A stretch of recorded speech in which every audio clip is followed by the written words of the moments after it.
آخر جمامہ gold Smith کے پاس اتنا پیسہ کیسے آیا اس کے والد کے پاس؟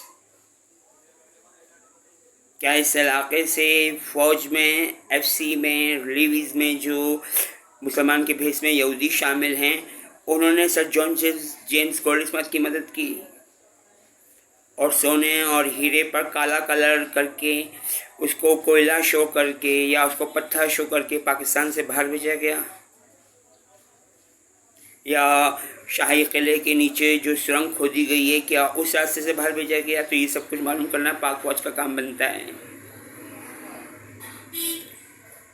کیونکہ شاہی قلعے سے شاید ایسی سرنگ پکڑی گئی ہے جو اندرونی طور پر ہوتی ہوئی بھارت میں نکل رہی ہے۔ اور sir John James Gold smith خان کے سابقہ سسر تو انٹرنیشنل مافیا ڈان، چور، تھیف اور انٹرنیشنل اسمگلر نکلے ہیں، یعنی کہ لاہور کا ایک یہودی برطانیہ جا کر ارب پتی بن گیا۔ کیا بات ہے! اور اس کی وجہ یہ ہے کہ اداروں میں یہودی مسلمان کے بھیس میں بیٹھ کر خود کو مسلمان ظاہر کر کے یہ سارا کام کرتے رہے اور کسی کو کانوں کان خبر نہ ہونے دی گئی۔ جیسے کہ پاکستان سے گلابی نمک پاکستان میں چند سکوں کے بدلے میں بھارت جا رہا تھا اور بھارت اسے باہر ممالک میں فروخت کر کے اربوں روپے یا کروڑوں روپے کما رہا تھا اور اپنی معیشت کو مضبوط کر رہا تھا۔ ابھی دیکھنا پاک فوج کا کام بنتا ہے اور بدکار جوڑوں کو گرفتار کیا جائے۔ میں شادی نہیں کر سکتا، مجھے ایڈز ہے، میں کیسے کسی اور کو ایڈز کا پیشنٹ بنا دوں؟ میری طبیعت خراب ہو رہی ہے بہت، میرے پھیپھڑے متاثر ہیں۔ اور نیچے اس وقت جو یہودی نوجوانوں نے جو پٹھان اور بلوچ نوجوانوں کو گمراہ کر دیا ہے کہ وہ میرے کمرے کے نیچے کھڑے ہو کے وہ بھونپو سور بجا رہے ہیں جو یہودی بجایا کرتے تھے۔ تو اس طریقے سے مجھے بتایا جا رہا ہے کہ پاکستان پر یہودی قابض ہو چکے ہیں۔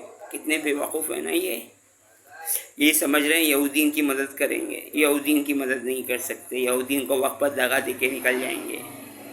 ہاں، مدد پاک فوج ضرور کرتی ہے، جو راتوں کو اٹھ کر ہمارے لیے ملک کے بارڈر پر جاگتی ہے تاکہ ہم پاکستانی سکون اور آرام کی نیند سو سکیں۔ یہ وہی آرمی چیف صاحب جنرل حافظ سید عاصم منیر احمد کی بات ہے کہ اسلامی جمہوریہ پاکستان ہے تو ہم ہیں، اور اسلامی جمہوریہ پاکستان نہیں تو کچھ بھی نہیں ملے گا، کچھ نہیں بچے گا۔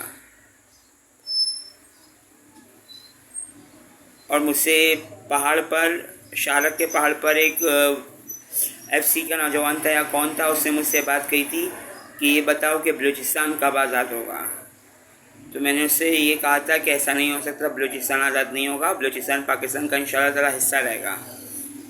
اب یہ شارک کے پہاڑ کی اندرونی کہانی کیا ہے شارک کے شہر کی، کہ یہاں پر یہودی موجود ہیں اور شاید یہی یہودی سونے اور ہیرے پر کالا رنگ کر کے اسے کوئلہ ظاہر کر کے پاکستان سے باہر بھجوانے میں ملوث ہیں۔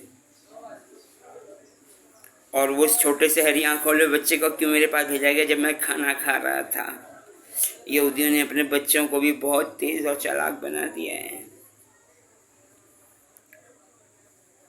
اللہ تعالیٰ امت مسلمہ کو اپنی پناہ میں رحمت میں حفاظت میں رکھے اور دوسرے مذہب کے بے گناہ مردوں عورتوں بچوں بوڑھوں کو بھی۔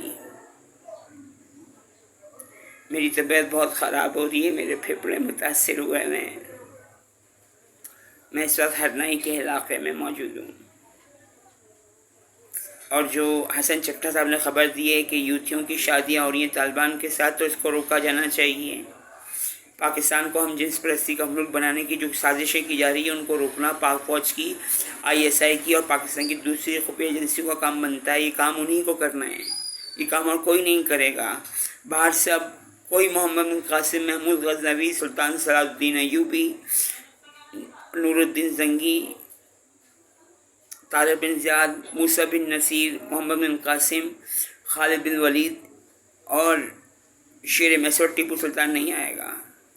یہ کام ہم نے خود کرنا ہے، یہ کام پاک فوج نے کرنا ہے، اور یہ پاک فوج کی ذمہ داری ہے کہ وہ ایسی کمیٹیاں، ایسی فورس بنائے جو PTI کے نیوتھوں کو پکڑ کر برتناک سزائیں دیں جو یہ ہم جنس پرستی کروا رہے ہیں، اور جن کے بارے میں قرآن پاک میں بھی آیا ترجمہ موجود ہے کہ تم ایسے لوگوں کی عورتوں کو چھوڑ کر مردوں کی طرف مائل ہوتے ہو، بے شک تم لوگ حد سے گزر گئے ہو۔ تو اس حوالے سے مزید یہ کہ اللہ تعالیٰ کی طرف سے فرشتوں کے ذریعے حضرت لوط علیہ السلام کو پیغام بھجوا دیا گیا تھا کہ اپنی بیوی کو اور اپنے گھر والوں کو لے کر راتوں رات نکل جائیے صبح ہونے سے پہلے پہلے، اور ہاں پیچھے مڑ کر مت دیکھیے گا، اور آپ کی بیوی عذاب میں رہ جانے والوں میں سے ہوگی۔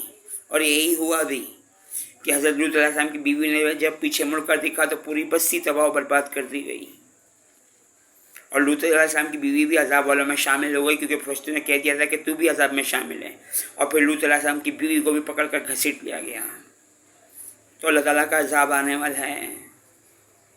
خدا را غور و فکر کرنا شروع کیجیے، اور راہ موساد کے دہشت گردوں کو اور ملک دشمنوں کو گرفتار کر کے پکڑ میں لائیے۔